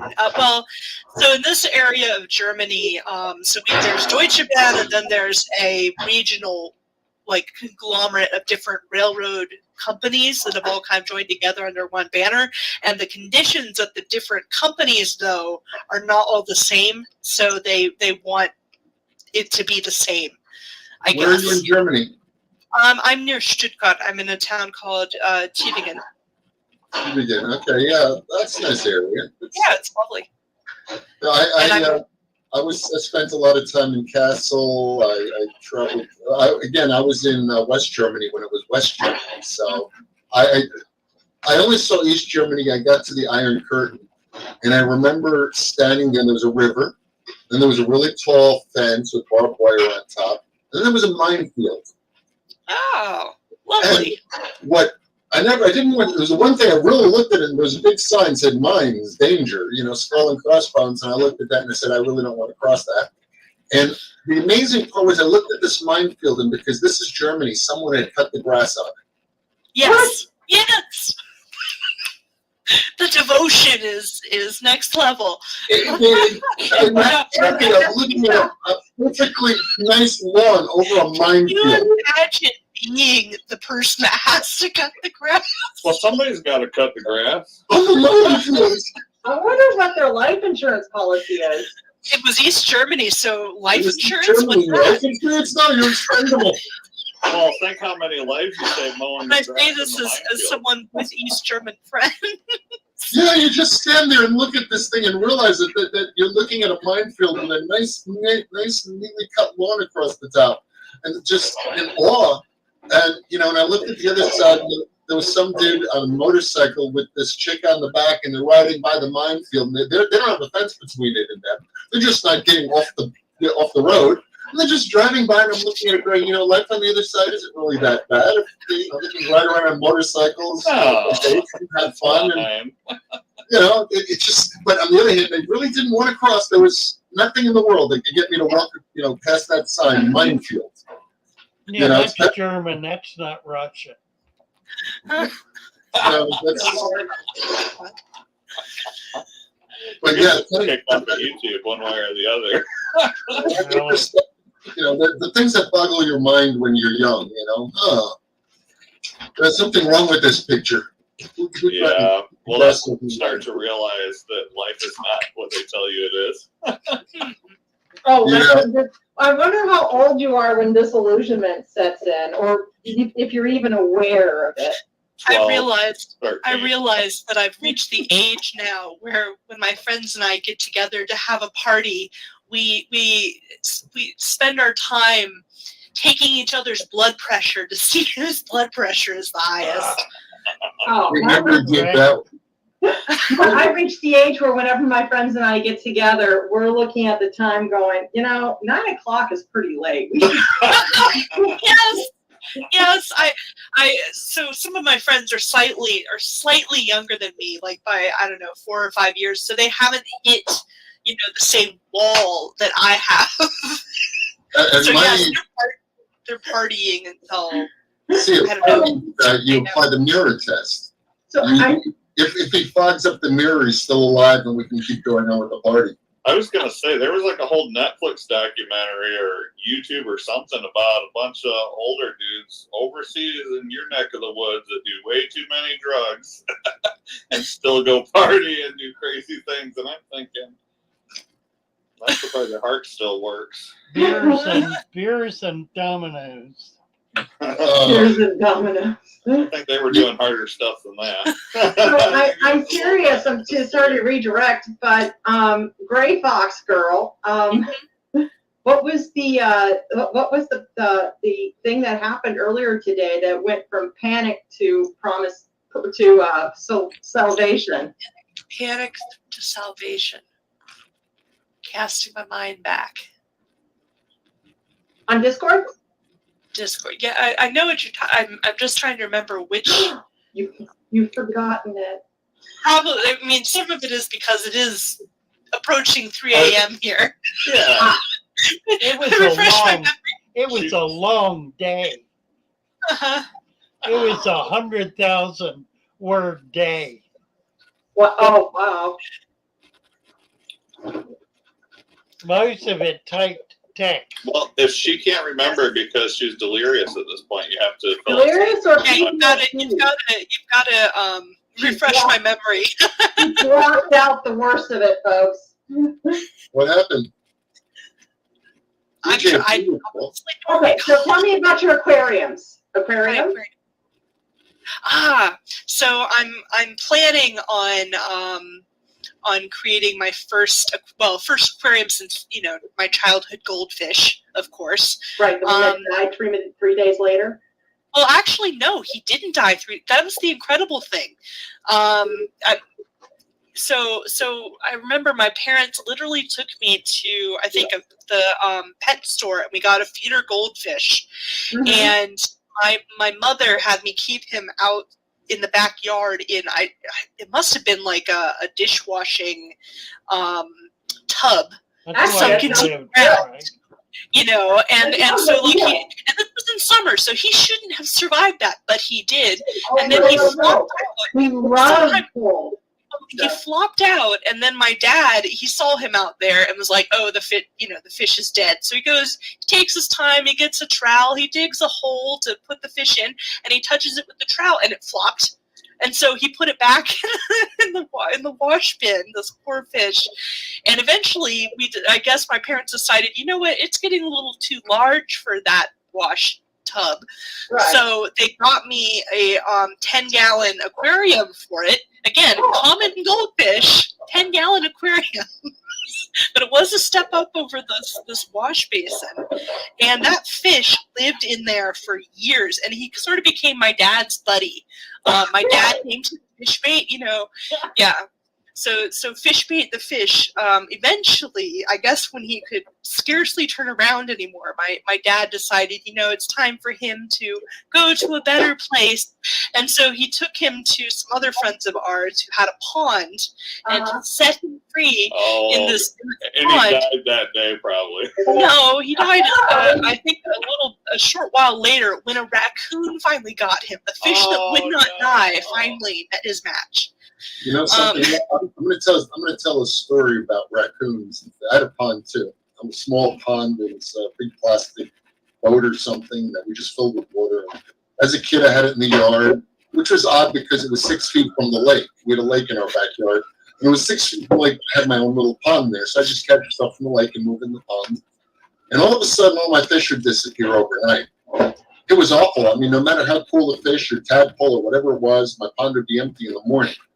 That was just uncool in every level. So I was out one day in the creek, and I looked down at this rock, and it looked back up at me, and I realized that wasn't a rock. It was a snapping turtle about yo big. And I said, well, this should come home, and I can keep it in my pond because, well, obviously I can't keep much fish in there. There's a few tadpoles and fish left. And so I grabbed it like luggage, by the tail and dragged the snapping turtle. What is up with everyone bringing home turtles, first of all? Go ahead. Yeah, okay. I got rid of a bunch of turtles. Okay? They're free. The thing is, they're not that hard to catch if they're sitting there next to you in the water when you're standing An next to them. alligator snapping turtle? Snappers aren't hard at all. I'm not worried about it being hard to catch. I'm worried about where my fingers are. I don't want it to catch me. Grab it by the tail and keep the head part of it, the top of the shell, away from your legs. That's the only rule, okay? The head only goes up; it doesn't go down much, and it'll go all the way back to the end of the shell where so hold it by the tail. So in any case, I grabbed it, brought it home like luggage, dropped it in, and that night, first thing it did was there was a bunch of tadpoles I also brought home. It just went and ate all the tadpoles. It was perfectly happy living in my little pond because it was tadpoles. It just went, they're all gone. And then it started sucking down the fish, and I'm like, okay, well, it's still a snapping turtle. That's pretty cool. And that night, about 3 in the morning, I woke up to the most horrendous yelping noise that you could imagine. And what in God's name is yelping out behind the house? Well, the next morning, there's nothing but a snapping turtle and a blood trail away from the pond.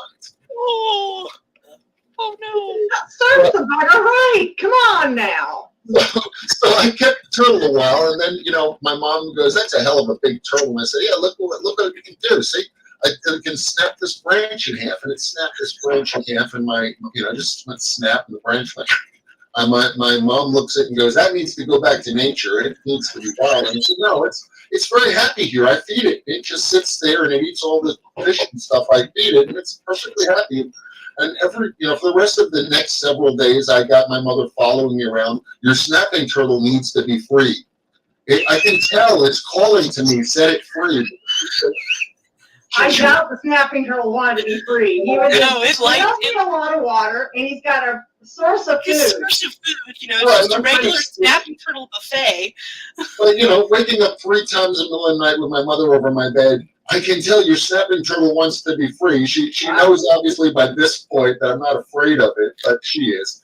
And so I set the turtle free, and I put fish in. I never lost another fish to any kind of a vermin that came in to eat them. That snapping turtle settled the matter really quick.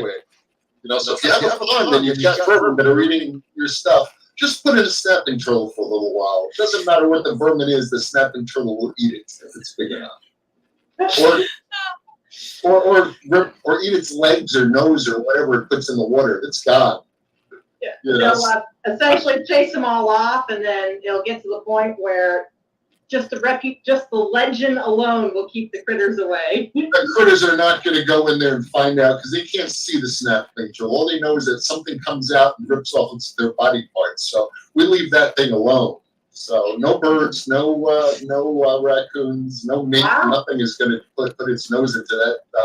Snapping turtles are not. I'm not a big fan. I stopped in the road because I thought there was like a little painter turtle, and I got out and I'm like, I wasn't gonna stop, and I was like, I've thought about it too much. It's gonna get ran over. I have to drive back down this road later. It's gonna be smashed. So I stop, I get out, I go up to it, it was a little snapping turtle. And I pick it up towards the back, trying to be slick. Man, he was pissed. He was clawing me, trying to bite me. I squeezed him a little bit. He was so small, he started to flex. And I was like, man, I should not have stopped. No, you grab by the tail. Snapping turtles, you grab them by the tail, and you're fine. And just keep the head away. The head is the same length as the shell, roughly. Figure the neck is as long as the shell. He showed that, yeah. I think if I'm remembering right, alligator snappers are actually the easier ones to pick up, and I think common snappers are the ones that can really get you. It's not ironic considering how big the alligator snapping turtle get. I mean, if they live forever, and those things can grow into monsters. I remember when I was a kid, this is before they started.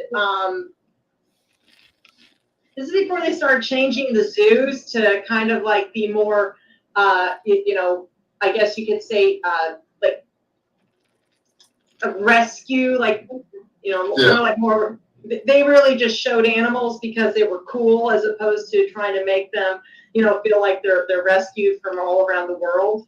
Do you know what I'm talking about? Yeah. So when I was a kid, there was this at the zoo. We would go kind of like down in this cave, and then we would meet this huge, and it's not like a huge area, it's probably about the size of a living room, but you would go down into the, like, and it's just like a narrow hallway. You go down, and then all of a sudden you see this pond that was above, you know, above ground, and then you go down into this like cove, and then you see where the glass is and where the pond, you're under the pond more or less, and you see these alligator gar and these alligator snapping turtles. I kid you not. I mean, I'm a kid, so I don't realize how rare this is. You never see them anymore. But they were bigger than, they're almost the size of Volkswagens. That's how big these things were. There was like 2 or 3 of them. Volkswagens, a very small one. For a few people who've seen them, a regular snapping turtle will get 4 feet long. I've seen one who's at least that large, or possibly larger. I wasn't going. Huh? I just kept going. No, I mean, these alligator, I mean, there's no way it was a common one, because the common ones don't get that big. I mean, I remember them. They were alligator snapping turtles, and they were massive. And, you know, Houston, Texas is, I mean, they've always had alligator snapping turtles. I suspect that, and this zoo has been around for over 50 years. I think that those things have been around for the entire 50 years that zoo had been around. But, you know, as an adult, they don't have them there today. They just don't. Shed Aquarium has one that's about 6 foot, tip to tip, that they've had for, they estimate it's more than 100 years old. When I was in high school, I was president of the herpetology club. And once a month, we would go on collecting trips. It was here in Maryland. I was at City College in Baltimore, and we would go to Southern Maryland because John Cooper, who was head of the biology department and our sponsor for the club, was also active in the Maryland Historical Society and was maintaining a large collection of pickled reptiles. So one day we were down in a swamp in St. Mary's County. I had collected a king snake, a little one, about 1.5 feet long, that everybody was all excited about. And they were saying, we gotta look for stuff the way Foxville does. All of a sudden, one of the members of the group started screaming. And he must have been 1/4 mile away. Oh, you guys really spread out. He was not close. Yeah, it was a big area. So we converged on his spot, And here he was out in the middle of a lake, a very shallow lake, swamp, standing on a rock that was every bit 6 foot in diameter, screaming. I think I know where this is going. We figure, well, what in the world is he? Come on, back in. Just get out. Oh, hell no. Get out of there. Come on. It's muddy. I know it's muddy. He said, no. The rock is moving. It took me out here. I stepped on the rock And he was afraid to get shore, and it's carrying me across the pond. There's an Indian legend, by the way. Well, this was a very gung-ho kid. No, I mean like Asian legend. Yeah. I don't know where, but it says that our world, was actually created on the back of a turtle. Right. That's our entire That world was is the the back of a turtle. turtle. Right. That was the That was right. That's where it all That was started. its grandchild. I almost sat on a snapper. I'll be honest with you. I'm walking, and I was hiking through the woods, and it was that snapping turtle breeding season. And there was, I'm going to say a good 35-pounder, 30-pound snapper. And we're just sitting there. She was out, she was going to lay some eggs. It was a sand pile. They looked for sand piles to lay eggs in. And she was somewhere between the pond and the sand pile. And I just, that's a comfortable rock. And I'm about to sit. No, actually, it was my friend who's about to sit down. And I looked over the rock he's going to sit on. And I'm like, dude, don't do that. He goes, why? He goes, that's a turtle. He goes, blah, and jumped back. But, turtles didn't like him. He's the only person I've ever seen Cooper on water. John Cooper got very excited about this. And he jumped in the water and marched out to the turtle.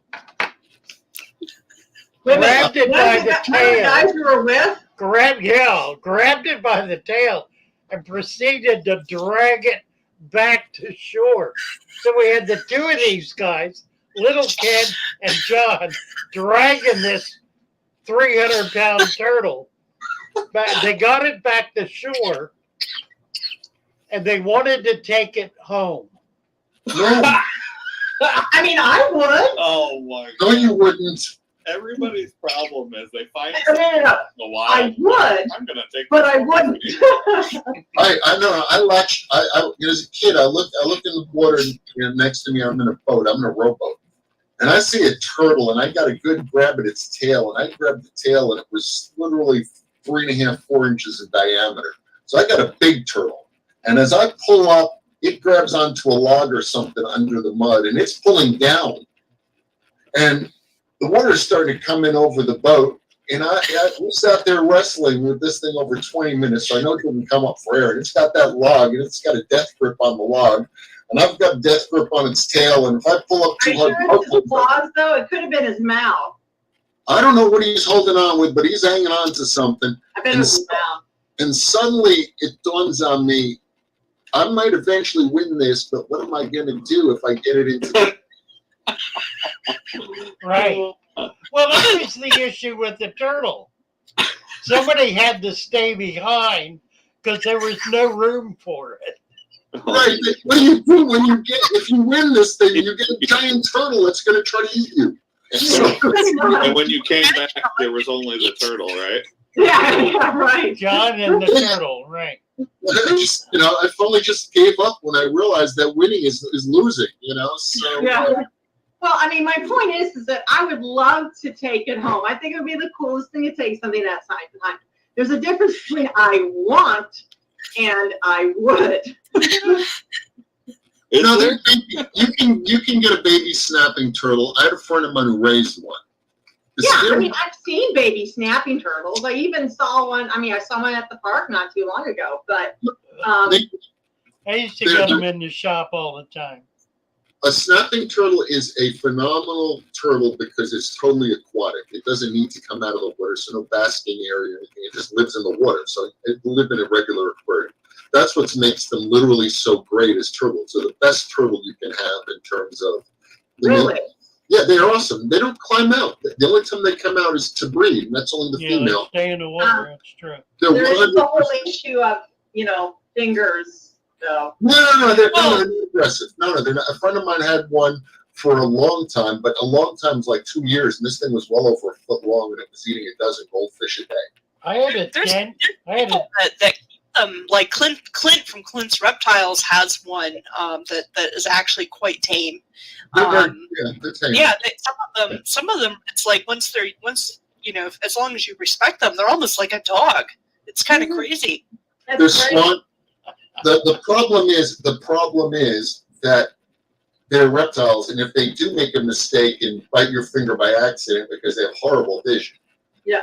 You're going to lose a finger, and it's not going to be altogether. yeah, upset they're about gonna swallow it. Yeah. I feel like we need to have, I feel like we're treading dangerously close to that guy in Florida that has that alligator as emotional support animal. Oh boy. You guys have heard of this guy, right? I haven't, but I'll Just believe Okay. it. There's a guy in believe it. Florida, he's got like a 5 foot long, I think it's probably at least 5 foot by now. He He's didn't- alligator. He's officially got the paperwork as an emotional support animal. And he's taken this thing on planes On an before. airplane. Yeah, it's true. There's footage of him cuddling the thing, and I mean, it's,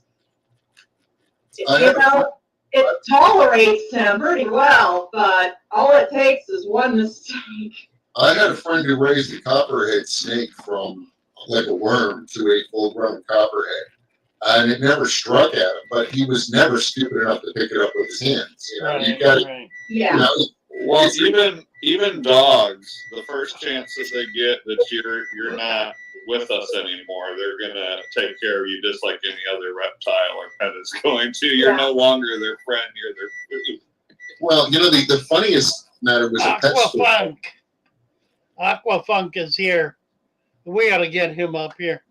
I was gonna say, don't read his comment and. I know. I thought you were.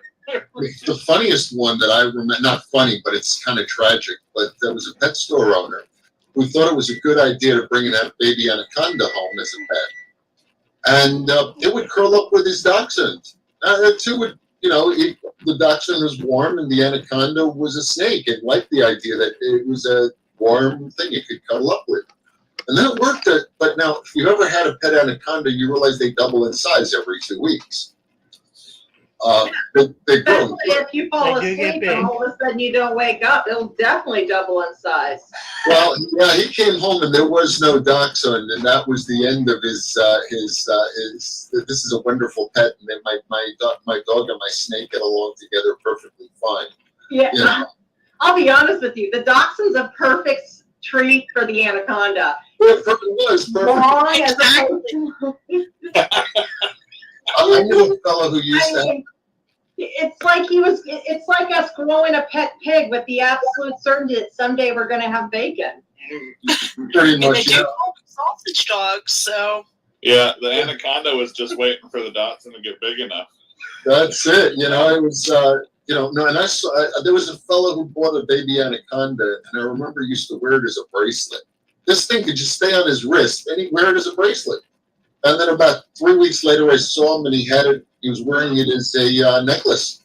No. And then, and then about It's a like- month. Then a month later, he was wearing it as a belt, as it could just wrap around him, and he'd walk around with this thing around his waist. And I don't know how long, but this was within like 3-4 months. This thing had gone from a bracelet to a belt. So So was trying to kill him. But the whole anybody time. who Thought they were actually friends. keeps these larger constrictive snakes, anybody who actually knows, like properly knows how to keep it, knows that you don't I don't care how cute it is and how tame it is, you don't let it around the neck and you don't let it around your rib cage. well, I had a yeah, ideally you don't let it wrap not around particularly. Yeah, I anything mean, at you all. can kind of like do like, as long as you got a way of like moving Straighten it. it. There's ways to straighten it. I And Yeah. the really big had a ones, python. you don't handle without unless there's someone with you. Oh yeah, no, they're I knew the funniest one was another pet store. People who work in pet stores are not always all there, But this girl was 4 foot nothing. I mean, this was one of the Beg your shortest. pardon. Yeah, there you go. Now this girl was 4 foot nothing, and she had 2 baby reticulated pythons that she claimed loved her. And I remember just thinking how long that's going to be before they love her to death. It was, and they were 12 feet long already, but they were still thin because she wasn't really feeding them enough. But there was going to come a point when these things were just going to eat her, and there was no way around it. There are horror stories. There are there's actually, it's not just horror stories. There are documented cases where they get large enough and their owner gets careless enough that they do eat them. And that, in fact, I used to watch these shows. Animal Planet used to do it. And I remember there was one where they said that the guy who owned him apparently fell asleep in his cage, and the next morning he was dead. I'm reading between the lines. I'm going, the guy was on something. Yeah. And passed out, and the thing took advantage. Poor judgment is dangerous. What? Poor judgment is dangerous. Are we gonna handle your are we snake. gonna end this? Are we gonna end this conversation on this subject? Oh, really? We got about 5 minutes left to save it. So what about the new species that were the topic Right, of the topic of conversation. As Missed a that matter of fact, well, I invited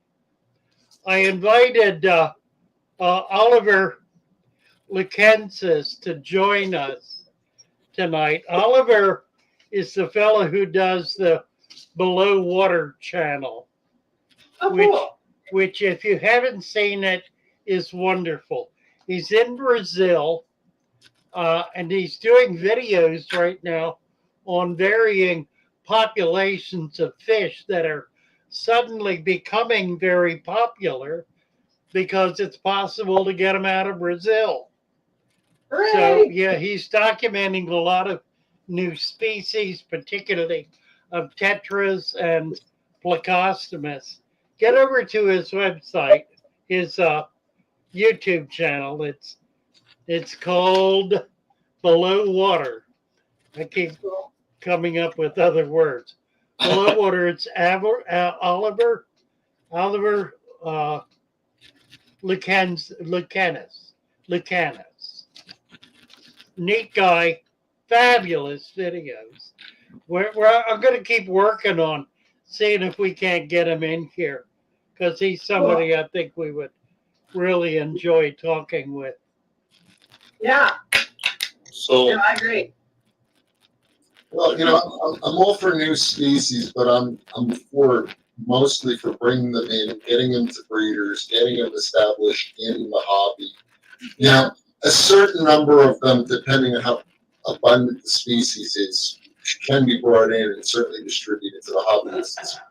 I'm not entirely in favor of bringing in, wiping out species in the wild and just bringing them by the thousands for, little kids to throw in their 5-gallon tanks. Well, that's exactly why. It's exactly why we're doing what we're doing, because we're creating environments that species of fish can spawn in and their babies can grow up in.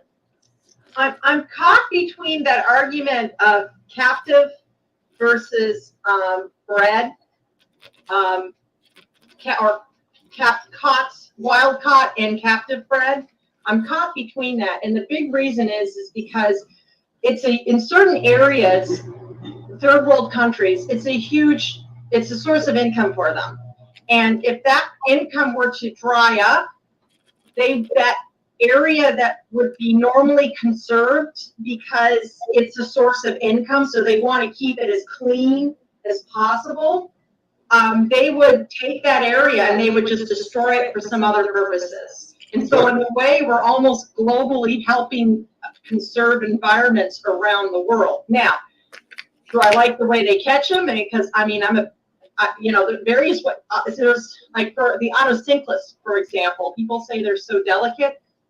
I think they're the most hardy species out there because they literally are poisoned, then starved, then packed, and then sent to the fish store. The real problem that we don't understand is that third world people want to be first world people. They don't want to live in mud hovels in the jungle. Okay. No, they don't. What they want to do is they want to exploit their resources so they can gain wealth and get the hell out of the jungle themselves. In most Right? cases. Can you blame them? No, I'm not blame. There's no blame attached when I make these statements. You know, I'm not blaming anybody. This is reasonable. So the problem that these people have is they go into their natural resource and they use it up. They burn it up. They consume it. And if you can go out and find the creek in the back, behind your house, and that creek has a rare species of fish in it, and there's let's say 1,000 specimens. You want to scoop up those 1,000 specimens as quickly as you can, get them to the exporter, get a paycheck. And well, if there are no more, who cares? We'll find something else to do. So the problem is that if we were dealing with rational individuals, like we weren't. By the way, when the United States spread too, we went clear-cut forests and we planted farms and we wiped out God knows how many species that in the 1700s. Yeah, but new species are being discovered and technically made every day. Technically wiped out, literally as they get discovered. Holy God, look at that! It's a golden frog. You can get $10 a piece for them. And scoop these. We learn an average of 20 species a day, and we're not even aware of it. On average, with or without human interaction.